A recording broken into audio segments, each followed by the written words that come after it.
Okay, so good morning students. Exercise 10.1 देखेंगे.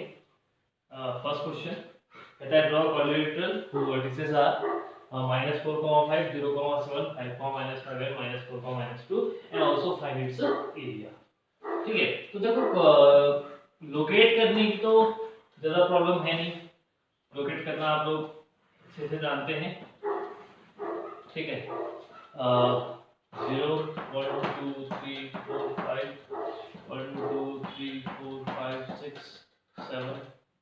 ठीक है. 1 2 3 4 5 1 2 3 4 कुछ अनुमान के आधार पर बना देते हैं.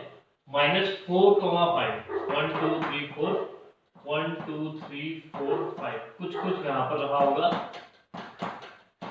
0,7 यानी कि 1 2 3 4 5 6 7 कहीं यहाँ पे रहा होगा 0,7 5, -5 1 2 3 4 5 and 1 2 3 4 5 तो कहीं यहाँ पर कोई बात रही होगी 5, -5.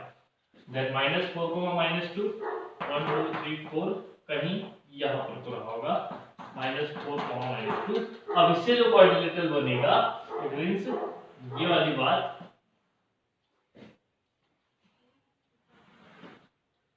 और कुछ ऐसे. आपसे कहता है आल्सो फाइंड इट्स एरिया. ठीक है. तो इसको वर्टिसेस का नाम दे दूंगा respectively A, B, C and D. तो क्या करेंगे, एरिया निकालने के लिए इसको दो ट्रायंगल में डिवाइड कर देता हूं. ठीक है. ABC और ADC. तो हम ABC का एरिया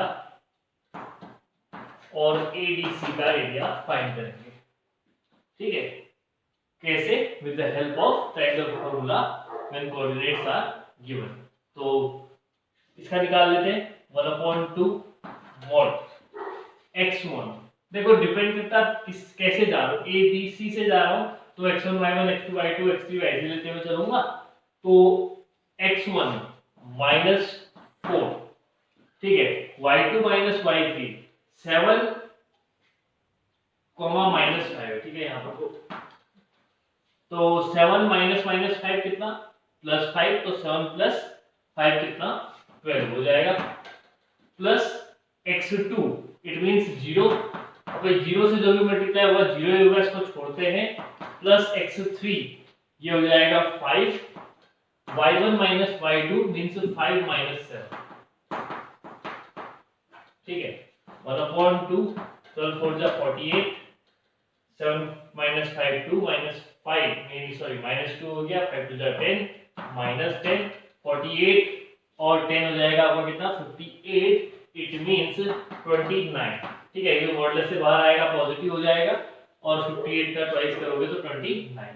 ये आया ABC का एरिया. अब बात करते हैं ADC की. ठीक है. ADC तो ADC ऐसे चल रहा हूं तो x1 y1 x2 y2 x3 y3 मानते हुए चलूंगा. x1 हो जाएगा आपका -4 again. y2 y3 it means -2 minus plus -5 तो -2 + 5 हो जाएगा. ठीक है. Plus x2 it means again -4.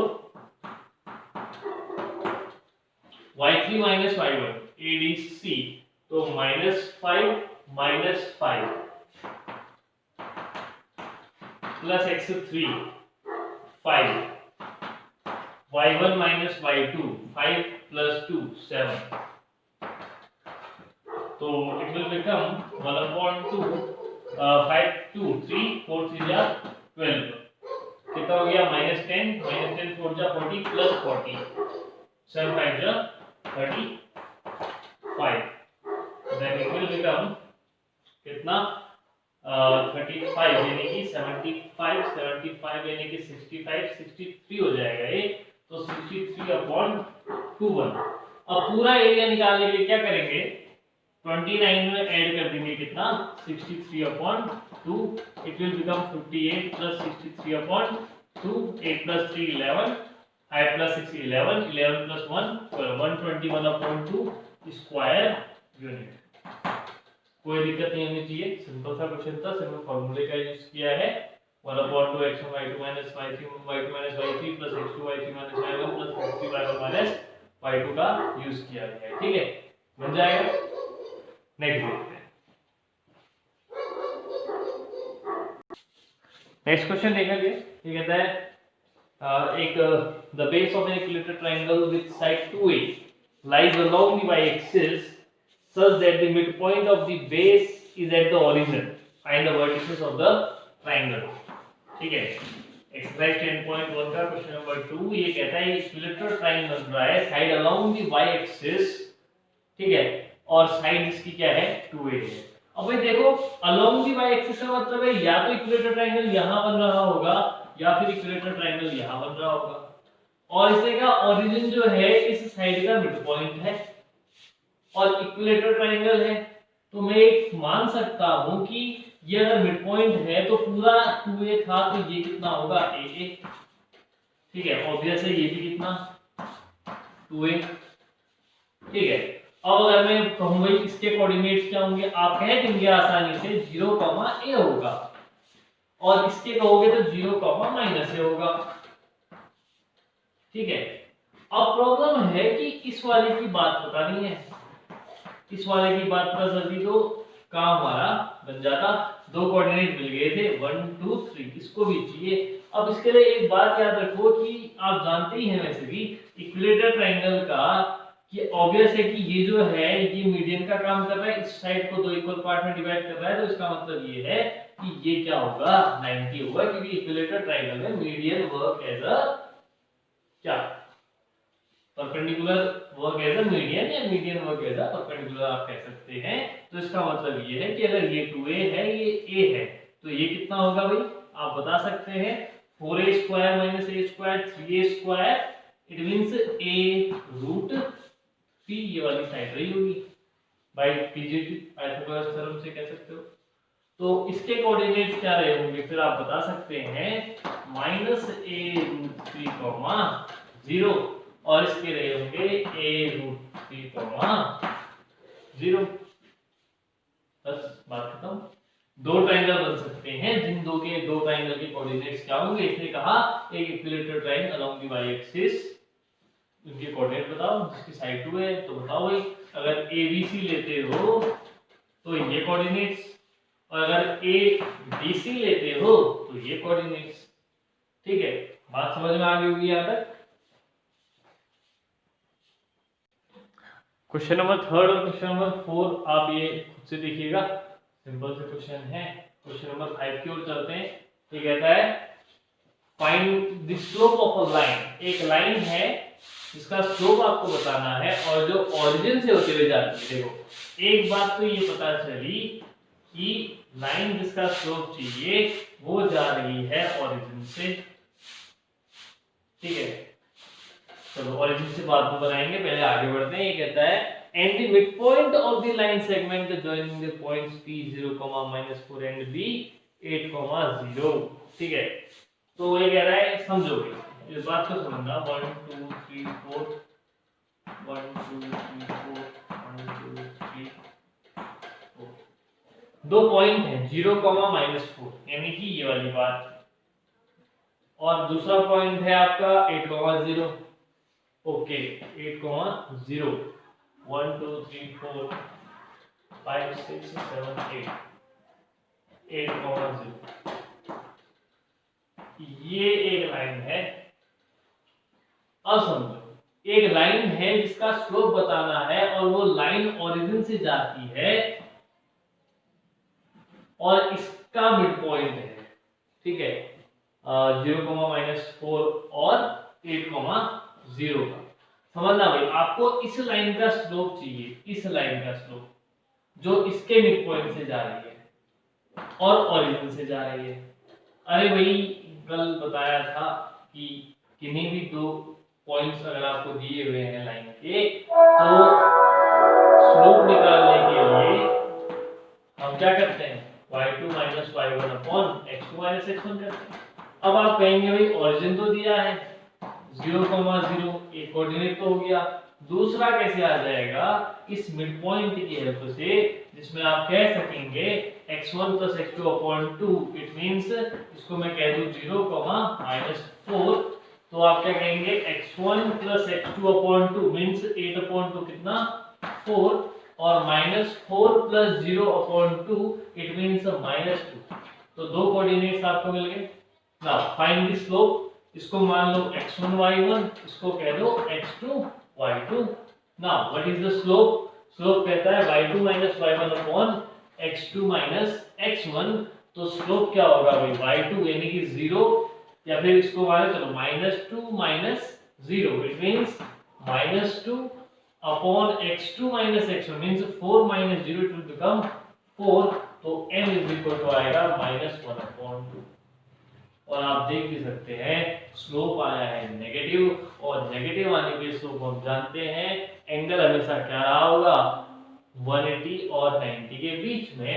तो इसका मतलब ये साफ दिख रहा है सेकंड क्वाड्रेंट में आपका क्या है, स्लोप है, और यहाँ पर टेंजेंट की वैल्यू क्या होती है, नेगेटिव। ये बात हमने कल करी थी, ठीक है। तो ये बात आपके समझ में आ ही गई होगी। ओके, तो अगला क्वेश्चन कहता है, question number 6, without using Pythagoras theorem prove that these are the vertices of a right angle triangle. अब अगर कहता पाइथागोरस कुछ नहीं कहता, तो हम कहते पाइथागोरस से निकाल लो भाई, डिस्टेंस निकाल लो तीनों की, और बड़ी साइड का स्क्वायर अदर टू साइड के स्क्वायर के सम इक्वल है, तो ये बात प्रूफ हो जाएगी कि ये राइट एंगल ट्रायंगल के वर्टिसेस है। बट अब कह दिया भाई विदाउट यूजिंग पाइथागोरस। अब इसके लिए हम लास्ट डे वाली बात याद करें। हमने कहा कि अगर कोई भी दो लाइन परपेंडिकुलर हैं, अगर कोई भी दो लाइन परपेंडिकुलर हैं, तो इनके स्लोप का प्रोडक्ट हमेशा -1 के इक्वल होता है। हमने ये लास्ट वीडियो में प्रूफ किया हुआ था, ठीक है। तो इसका मतलब ये है कि अगर मैं AB का, BC का या फिर AC का स्लोप निकाल के रख दूं, और किन्हीं भी दो स्लोप का प्रोडक्ट -1 के इक्वल आ रहा होगा, तो मैं कह सकता हूं क्या, कि these vertices are of right angled triangle। तो पहले AB का स्लोप निकाल लेते हैं भाई, स्लोप ऑफ लाइन AB। तो x1 y1 x2 y2, तो क्या कहता है, y2 - y1 upon x2 - x1, ये आया -1। अब ऐसे ही निकाल लो स्लोप ऑफ, चलो पहले AC निकाल लेते हैं, संभावना यहाँ ज्यादा है, x1 y1 x2 y2, y2 - y1 -1 - 4 upon -1 - 4।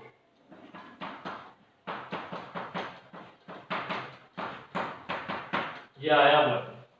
तो मैं कह सकता हूं कि भाई देखो, slope of AB -1, slope of AC 1, and slope of AB into slope of AC करोगे तो 1 × -1 विल बी -1, ठीक है। तो हम कह सकते हैं hence these are the vertices of right angle triangle. हम ये तो चाह रहे थे कि स्लोप का प्रोडक्ट क्या आ जाए, -1 आ जाए, ठीक है। समझ आएगी बात, कोई दिक्कत नहीं है। आगे बढ़ते हैं, क्वेश्चन नंबर 7 देखते हैं, ठीक है। क्या कहता है, ये कहता है कि एक लाइन का, इसको हम पढ़े, तो ये कहता है find the slope of the line which makes an angle of 30 degree, which makes an angle of 30 degree with the positive y axis to anti-clockwise।